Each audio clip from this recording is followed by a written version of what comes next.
tardes, bienvenidos a esta edición especial del Lado P en este fin de año, año electoral, año movido políticamente y además donde se conmemora 20 años de lo que fue aquel estallido de 2001.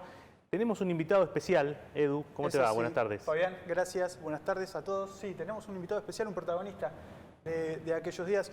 Yo era muy chico, le puedo preguntar desde un lugar casi descomprometido de todo esto, pero presentémoslo y que empiece a hablar. Porque... Sí, pero además, como pasó eso, pero también es un hombre bonaerense por naturaleza, digamos, de la política bonaerense de muchísimos años, y además, hoy por hoy, como es un dirigente radical y el radicalismo está también muy en medio de la agenda política e institucional, es la presencia de Federico Storani, dirigente, no sé si tengamos de edad de todos los títulos, estamos 20 minutos, pero por lo menos dirigente radical lo vamos a presentar así, después lo vamos a seguir desgranando. Buenas tardes, muchas gracias por estar, Federico. ¿Cómo le va? Un gran gusto estar acá. Rápidamente cuando me invitaste respondí porque, bueno, estoy en mi ciudad. Es tu ciudad, es la provincia de Buenos Aires. Nosotros, Infocielo, es un medio que quiere mirar todo lo que pasa en el país, pero con una perspectiva bonaerense. Y en ese sentido, bueno, creo que este caso y esta invitación va por ese lado también. Primera cuestión, hace un ratito nada más, en la jornada de hoy, acaba de producirse la elección del nuevo presidente del radicalismo, es Gerardo Morales. Ustedes, creo, vos nos vas a contar, estaban, digamos, avalando la lista que representa Lustó. ¿Cómo terminó ese acuerdo? ¿Cómo fue que se designó? ¿Y qué evaluación haces de esa nueva designación? Bueno, primero te doy mi opinión de que considero que es una fumata, humo blanco, digamos, positiva. ¿Por qué? Porque se venía de una confrontación, de una pugna, desde mi punto de vista, desproporcionada, inoportuna, con los bloques legislativos, en particular con el bloque de diputados que se había fracturado. Y eso me parecía que los sectores en pugna, cualquiera de los dos sectores en pugna, habían puesto un poco el carro delante de los caballos, en el sentido de que si uno analiza no se veían diferencias de fondo, sino disputa de espacios de poder. A quienes actuamos en política no nos va a asustar que haya disputa de espacios de poder. Lo que ocurre es que la disputa de espacios de poder también tiene que tener el correlato de la fase arquitectónica de la política, que es construir un proyecto desde el poder. ¿Para qué lo querés? Y a partir de ese debate... Era como estaba destemplado, ¿no? Esa pelea era destemplada. Y además, vos lo planteas bien, era un destemplado, porque además era como un baldazo de agua fría a la sociedad que nos había dado un voto de confianza, porque hubo una recuperación muy ostensible del radicalismo, no solamente en la provincia de Buenos Aires, sino también en distritos extraordinariamente importantes como Santa Fe, Córdoba, Entre Ríos, bueno, ni hablar Mendoza, Corrientes, Jujuy, que ya gobernamos, ¿no es cierto? También en La Pampa, en Santa Cruz y en otros lugares. Por lo tanto, ese reverdecimiento del radicalismo, esto aparecía como una cuestión destemplada, desproporcionada, y que además no tenía razones de fondo, más que no sea disputa de espacios de poder, que como dije antes, no me asustan. He vivido muchas de estas, pero me parecía en este momento extremadamente inoportuno. ¿Cómo se ordena ahora en adelante? Porque, digo, está esto que mencionaba de los bloques legislativos, algunas fracturas, algunas anunciadas y otras concretadas. Digo, ¿el acuerdo tiene pinta de que va a ser para largo plazo, de que está firme, o sencillamente es para evitar el efecto que va a tener en la gente que los votó hace 2 meses, el desencanto que puede surgir? No, yo creo que va a tener un efecto a más largo plazo, porque algunos de los que estuvieron más tentados de producir esta situación tomaron en cuenta que pagaron costo político evidente. Y además es interesante tu pregunta, porque lo que puedo anunciar casi como primicia, que en el paquete, escrito y no escrito, está también la reunificación del bloque en un plazo, digamos, relativamente corto. Se habla de que en marzo se reunificaría el bloque. Para las sesiones ordinarias ya habría otra vez un solo bloque radical. Eso habría estado dentro del paquete de lo que fue la lista de unidad que hoy consagró a Morales. Sí, exactamente. Es así. Morales tenía mayor cantidad de delegados, porque eso lo sabíamos hace un tiempo ya, porque cuando el gobernador de Corrientes, Gustavo Valdés, dio su apoyo público, era la única incógnita que teníamos. Nosotros teníamos mucha fuerza en la Patagonia y en buena parte del país, y además en 2 distritos importantes, la mitad de los delegados, Córdoba y Buenos Aires, por ejemplo, y Santa Fe mayoría, etcétera. Pero el derrame que produce la influencia de un gobernador que ganó con el 70% de los votos, como Valdés, derrama sobre Chaco, Formosa, Misiones, etcétera, y eso terminó de volcar la balanza. Por lo tanto, de lo que se trataba era de llegar con mucho oficio a la posibilidad de una unidad integradora que haga que el radicalismo retome la senda competitiva para la disputa con el PRO. Del 2023. Exactamente. Ese tipo de situaciones, que la fractura, la discusión, la pelea entre Negri y De Loredo o Negri y Lustó, también tuvo algunas replicaciones, por ejemplo, en la provincia de Buenos Aires, donde no lograron tampoco armar un bloque único.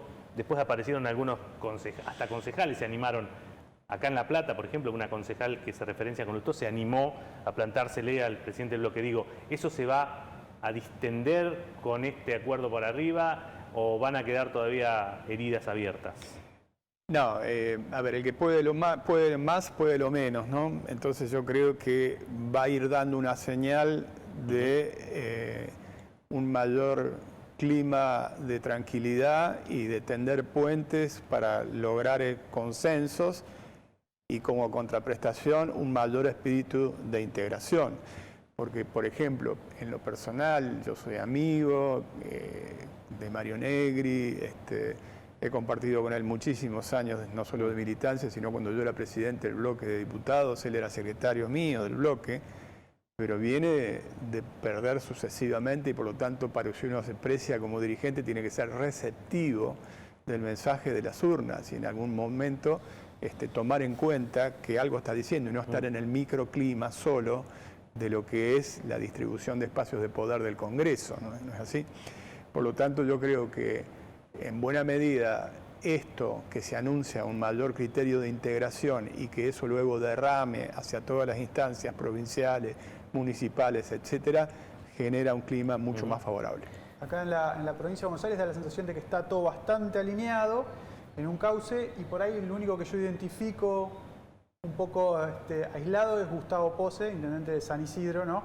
Él fue a la interna, perdió en las primarias, jugó con la boleta de Santilli y no se integró a la propuesta de Manes.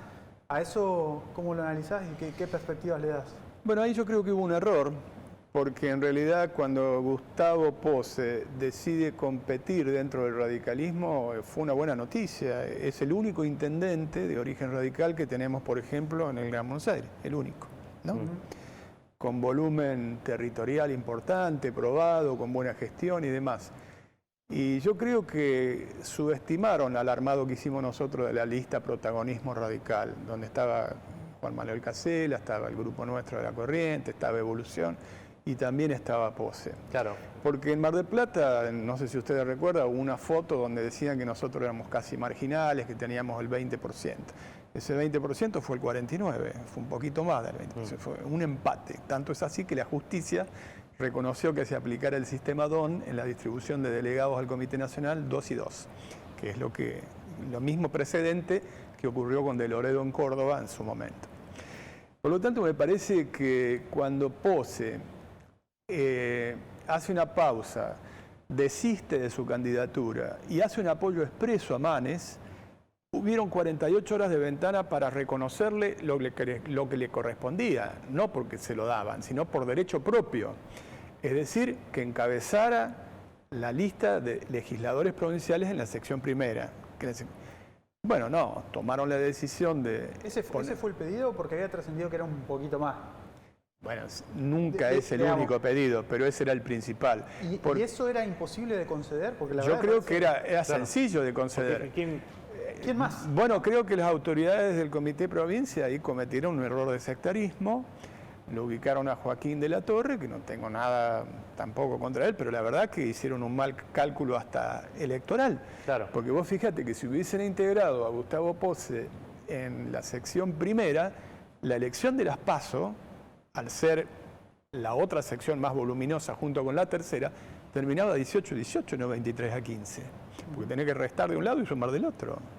Claro. Pose incluso tiene algo de armado en la tercera también, digamos. Tiene toda la provincia, pero digamos, donde es determinante es en la primera. Claro. Solamente en San Isidro y ahí logró no jugó, 60.000 no votos jugó de diferencia. pleno o no se vio el electorado reflejado en un dirigente como fuera suyo y por eso cree usted que no hubo tanta...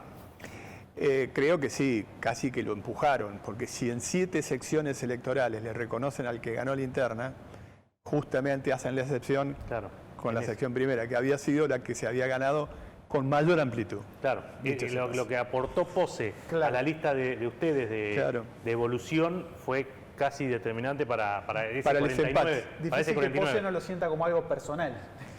Claro, entonces, ante semejante situación, todos los oficios que podemos haber hecho nosotros, que los hice, fueron imposibles de lograr. Dijeron, bueno, no, hago un gesto, espero 48 horas, no levantan el teléfono, para nada. Claro.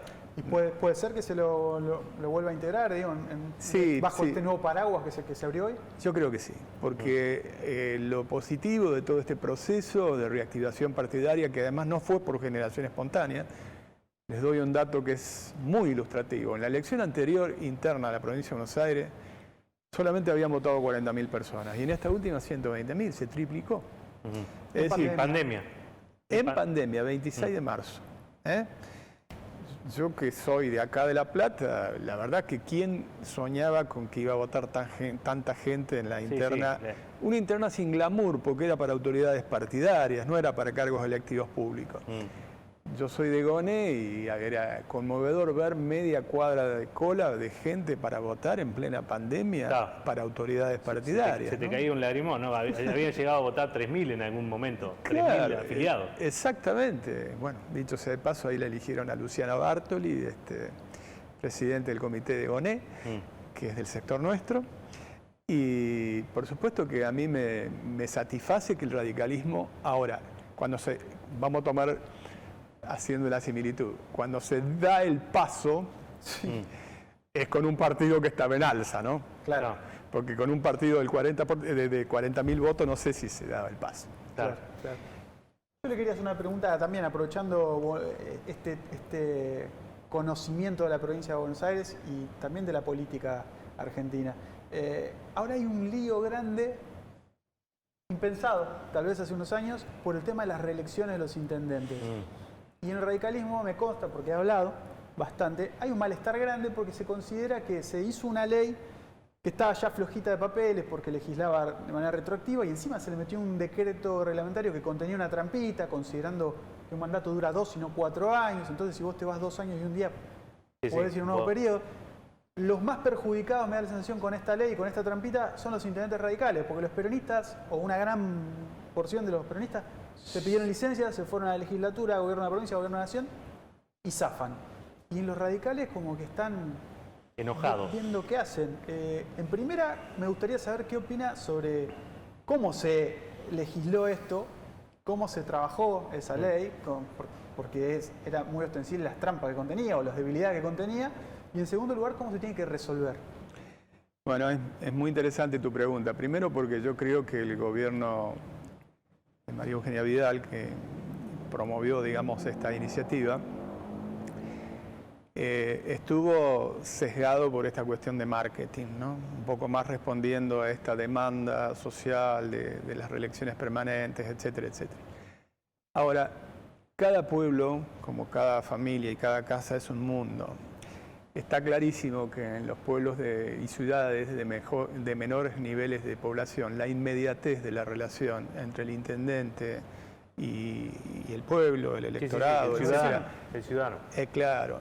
Entonces, sería casi condenatorio que uno de ellos, que son la mayoría de los pueblos y ciudades que nosotros gobernamos, salvo la excepción que señalé de alguna ciudad importante como Tandil o como San Isidro, le perdonaran que se tome licencia para después hacer la vueltita, ¿no es cierto? Sí. En el Gran Buenos Aires esas reglas son más laxas, más flexibles. Y además tiene alguna cuestión de cuestionamiento también constitucional, que no se me ocurre a mí, porque también ha habido un amparo que en primera instancia ha admitido que puede estar un poco floja de papeles desde el punto de vista del trámite constitucional. Como todas las cosas, me parece que esto tiene que tener una solución política, que tenga que contemplar, digamos, la situación de algunos casos que son visiblemente paradigmáticos en cuanto a reelecciones sobre reelecciones sobre reelecciones, y otros casos que no lo son, y que esto significa una situación asimétrica con aquellos que son intendentes fundamentalmente del interior de la provincia de Buenos Aires. La solución política, yo hago un signo igual, legislatura, ¿no? O sea, que se debate y se resuelva en el ámbito de la legislatura. En la legislatura, con una modificación de la ley. Claro, ¿y cuál sería el camino? Digamos, hay varias posibilidades. Eliminar esa ley, dejar como antes, anularlo de que el 2015 es el primer mandato, cualquiera de esas. Cualquiera de esas. Cualquiera de esas. Pero que ¿vos estás de acuerdo con el criterio, con el concepto así casi filosófico del tema de que 2 periodos y nada más? ¿O 3, o 1, o 5, no sé? Y en principio, un límite. En principio un límite sí, pero no sé si sería tan taxativo. Cuando uno mira la legislación comparada y si se toma sobre todo la primera potencia del mundo, vamos a ver mandatos que llevan, no sé, 20, 30 años en muchos casos y nadie se le cae un anillo. Alcaldes norteamericanos que tienen más de 20 años. Y legisladores ni hablar. Legisladores ni hablar. Solamente el presidente no puede, ¿no? Claro, exactamente. Sí. Salvo en el caso de un prócer que reconstruyó los Estados Unidos después de la crisis del 29-30, como fue Franklin Delano Roosevelt, que tuvo los mandatos que tuvo y además que atravesó la Segunda Guerra Mundial, ¿no? Pero salvo en ese caso... 2 y nada más. 2 y nada más. O sea que estaría de acuerdo con eso. Sí. Otro tema, no sé si querés seguir con ese tema de los intendentes, pero hoy el Congreso de la Nación, creo que por primera vez rechazó un presupuesto y hay una gran discusión. O sea, unos dicen que fue porque la oposición fue intransigente y otros dicen porque el oficialismo forzó con sus acusaciones o con sus discursos esta cuestión. ¿Vos cómo lo viste y qué implicancia institucional ves en esta situación? Mira, anoche lo escuché a Morales, que ahora ya es presidente del partido, pero que además es gobernador de provincia. Y en ese sentido yo me sentí bastante identificado con lo que él dijo. No se puede hacer solo discurso y teniendo que tener también algunas tareas de gobierno y de gobernabilidad. ¿Por qué? Porque todos sabemos que si no se aprueba el presupuesto, no es que te quedas sin presupuesto, se prorroga el anterior. Y eso generalmente es peor. ¿Por qué es peor? Porque te habilita a gobernar por decreto. Si muchos de los cuestionamientos que vos estás haciendo es hacia la discrecionalidad en el manejo del fondo o fondos dibujados, etcétera, etcétera, la verdad que es peor el remedio que la enfermedad. Yo hubiese planteado la posibilidad de habilitar el debate y hacer cuestionamientos en particular de muchas de las objeciones que son legítimas que se hacen de lo que se considera dibujo o mal hecho, etcétera. Pero no iría a una cuestión de todo o nada, digamos. Claro, ¿no? Solamente por haber una carrera, a ver quién es más duro. Claro, ¿vos crees que, digamos, en este caso el PRO, que bueno, que justo tuvo Ritondo la última voz, Macri, Negri también habló ahí, así que los dos como que estuvieron de acuerdo, pero digo, hubiese sido más, si hubieses vuelto a tener el manejo del bloque como alguna vez tuviste, hubieses... Nunca nosotros dejamos a un gobierno sin presupuesto. Nunca. Nunca la oposición hasta este momento, hasta Cuando hoy. a mí me tocó yo presidí un bloque de más de 100 diputados. Y nunca lo hicimos. Y tampoco a nosotros nunca nos dejaron en esa situación. Hay cosas que se contemplan. Y te vuelvo a repetir, el remedio, es peor el remedio que la enfermedad, porque si prorrogás el anterior, habilitás el gobierno por decreto. El país tiene que seguir funcionando. Claro. Y eso genera una cantidad de situaciones de discriminación, de arbitrariedades, etcétera. Hablábamos recién de la revitalización del radicalismo. ¿Cómo ves en perspectiva el rol que tuvo el radicalismo en el gobierno de Vidal y cómo ves que puede ocurrir de aquí en más la sociedad en Juntos por el Cambio, Cambiemos, el lugar que tiene el radicalismo, ya sea con la eventual candidatura presidencial o vicepresidencial, no sé, cuál sería el rol que hoy tendría que ocupar el radicalismo en esos dos esquemas? Vamos a empezar por esto último. Yo creo que el radicalismo está en un proceso de revitalización y que lo hace más competitivo, en buena hora. Eso significa que está recuperando cierta identidad. Pero es muy pertinente también la primera parte de tu pregunta. Yo creo que hasta ahora nosotros hemos sido solamente una coalición electoral, pero no una coalición de gobierno. Y cuidado que no es un juego de palabras. Algunos dicen, bueno, no es posible una coalición de gobierno en un sistema presidencialista. Falso y mentira. Si cruzamos el Río de la Plata vamos a ver coalición de gobierno con el Frente Amplio y que está constituido por 19 partidos y con matices dentro del propio partido. Es decir, Tabaré Vázquez no era lo mismo que Pepe Mujica. Y si cruzás la cordillera de los Andes, un sistema presidencialista, la Concertación que derrotó en el plebiscito a Pinochet hasta pactó la alternancia en el ejercicio del poder. Los dos primeros fueron demócratas cristianos, Patricio Aylwin y Eduardo Frei. Los dos segundos fueron socialistas, Ricardo Lagos y Michelle Bachelet. Ahora están en otra realidad porque tienen otra constitución, pero la transición democrática fue perfectamente compatible con gobiernos de coalición. No hace falta ir a Alemania ni a sistemas parlamentarios, donde es el ejemplo típico que todo el mundo usa para decir demócratas cristianos y socialdemócratas. ¿No?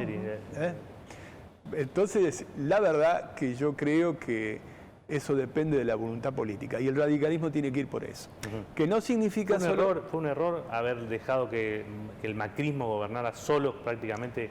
Que yo creo que el problema fue que se hizo tan contrarreloj la convención de Gualeguaychú que nosotros, y yo fui vocero en esa convención de Gualeguaychú, fuimos por lo más inmediato. Lo más inmediato era equilibrio y control del poder, que es una de las reglas de oro del sistema democrático, que está totalmente desbalanceado. No nos olvidemos que las últimas elecciones presidenciales, Cristina Fernández de Kirchner había ganado con el 54%, y segundo había sido Hermes Wiener con apenas el 17%, socialista. Pero eso se trasladaba también al Parlamento, lo que producía un desbalance de poder inmenso. Los famosos check and balance no funcionaban. Y la segunda es la posibilidad de la alternancia en el ejercicio del poder. Si no hay alternancia, hay una tendencia hegemónica, dominante, hay una degradación de la calidad institucional, aparece una corrupción endémica. El ejemplo típico, histórico, internacional es el PRI de México, el Partido Revolucionario Institucional. Por lo tanto, desde mi punto de vista, se llegó contra el reloj, pero el propio Macri se encargó de no tener ninguna voluntad de integración. Porque él dijo, no va a haber coalición. Cuando me acuerdo que nosotros esos días fuimos en quejas, nos dijo, no, porque trae mal recuerdo de la alianza. Yo no me lo creí. En realidad no tenía voluntad. Y después dijo, tengo el mejor equipo de los últimos 50 años, la inflación es fácil de combatir, pobreza cero, etcétera, etcétera, y el balance fue negativo. A los radicales te llamaban solo cuando las papas quemaban y entonces había que sacarse una foto, pero eso no va más. Esa es una experiencia que a muchos de nosotros nos llevó a rearmar el radicalismo para hacer también dentro de la coalición un equilibrio mayor. ¿Querés ir por tu experiencia de 2001, que eras tan chico? No, me parece... No, bueno, recién lo nombraba, ¿no? La experiencia de la alianza, los malos recuerdos.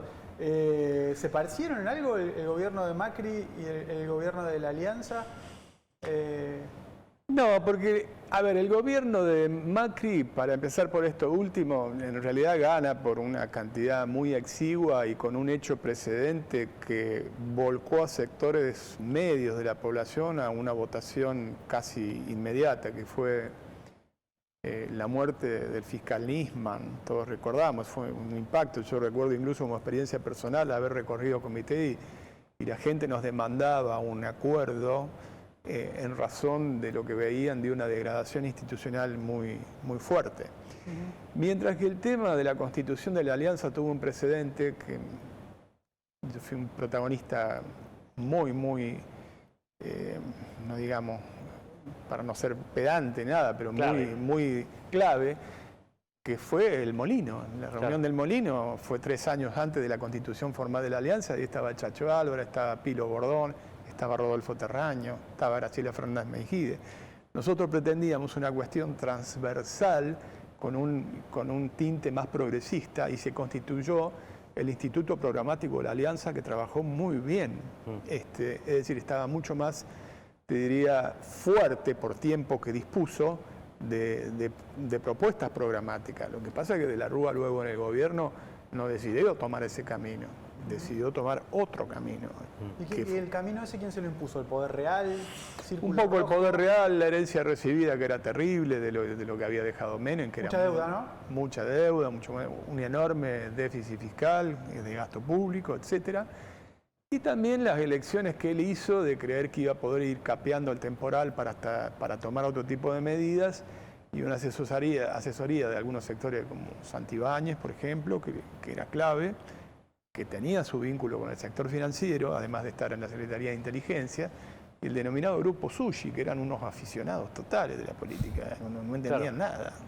Eso no es ningún mito, digamos, los hijos de la Rúa y algún grupo más de gente, algunos dirigentes incluso radicales. ¿Lo pérfido estaba ahí? Lo pérfido, Lombardi. Lombardi Hoy está pintado de amarillo, pero viene de ahí. Claro. Digamos, vos estuviste en el gobierno hasta julio del 2000, hasta marzo del 2000. Hoy lo... Sí, lo revisaste. Chequeamos. Sí, porque justamente yo superé las dos primeras crisis, cuando se va Terraño al principio, después cuando renuncia Chacho, en buena medida me cargué al hombro reconstruir la alianza, hablé con Rodolfo Rodil, con Darío Alessandro, que eran con Graciela, todos quedaron en el gobierno, pero el gobierno estaba debilitado con la ida de Chacho Álvarez, ¿no es cierto? Nada menos que el vicepresidente. ¿Y cuál era el rol que tenían estos muchachos inexpertos del grupo Yushi, digamos, ahí? Eran los que... Yo creo que estaban con el planteo de creer que esto era un tema que iba a durar para siempre, incluso aún en el peor momento planteaban la reelección de la Rúa, es un delirio total, vamos a ver cómo salvamos esta situación. Porque el telón de fondo de esa cuestión es que estaba en vigencia la convertibilidad, y la convertibilidad había sido un formidable instrumento para controlar la inflación coyunturalmente, pero a su vez era un corset que te asfixiaba para políticas de crecimiento, desarrollo al mediano y largo plazo, que solamente podía funcionar con un respirador artificial de crédito, de tomar deuda y demás, que fue el famoso megacanje que finalmente hace Domingo Cavallo. Cuando se precipita mi salida es cuando yo cuestiono, digo, esto no va, y la megalomanía que tenía Cavallo es decir que íbamos a crecer al 7% del PBI, si lo registran en los archivos está. Delirante era, eso iba a estallar. Y lamentablemente algunos compraron eso, para mí se hizo incompatible la permanencia. Yo compartí ese gabinete con Patricia Bullrich, que era ministro de Trabajo, y ella compró eso en ese momento, ¿no? Para que pongamos las cosas. Sí, López Murphy estuvo y después se fue. López Murphy duró una semana. 15 Lo que días. pasa es que López Murphy arrancó primero como ministro de Defensa. Claro. Ahí está. Para producir una reestructuración en las Fuerzas Armadas, etcétera, etcétera. Yo con Ricardo tengo una buena relación personal, él es de acá de La Plata, él estudiaba económica, yo estudiaba Derecho, militamos en la Franja Morada, te diría que somos amigos. Lo que ocurre es que, bueno, él tenía una visión que de mi punto de vista era irrealizable sin ponernos en contra de los sectores que nos habían llevado al poder, un ajuste en la educación, por ejemplo. Y la salida de gobierno tuya es en marzo, pero el gobierno termina en diciembre. ¿Vos en esos 6 meses mantuviste, no sé, como satélite o como hombre de consulta o como... Digo, ¿lo seguiste de cerca todo el proceso que terminó en la crisis? Lo seguí de cerca porque sentía una gran frustración. De todas maneras, yo no me fui a mi casa, yo me fui a disputar el comité provincia y lo gané. Y te digo a quién se lo gané. Se lo gané a Ricardo Alfonsín. Claro. Así que las cosas pongámoslas blanco sobre negro. Alfonsín con el apoyo de la Rúa, para que las cosas no se cuenten diferentes, ¿no? Y le ganamos el comité de provincia y yo tenía una actitud de apoyo, pero crítico. Y cuando ya se precipitaban las cosas, me consultaron incluso para ver si estaba dispuesto a volver. Le dije, pero no. No, esto ya es un tema que... Freddy, la última, por lo menos de mi parte, otro lugar donde has estado muchísimo, recién lo mencionabas así por arriba, pero yo te quiero consultar, ¿cómo ves la conformación actual de la Universidad Nacional de La Plata, un lugar que vio nacer, digamos, gestar tu orientación política y a muchos otros más, incluso a la actual vicepresidenta, por ejemplo?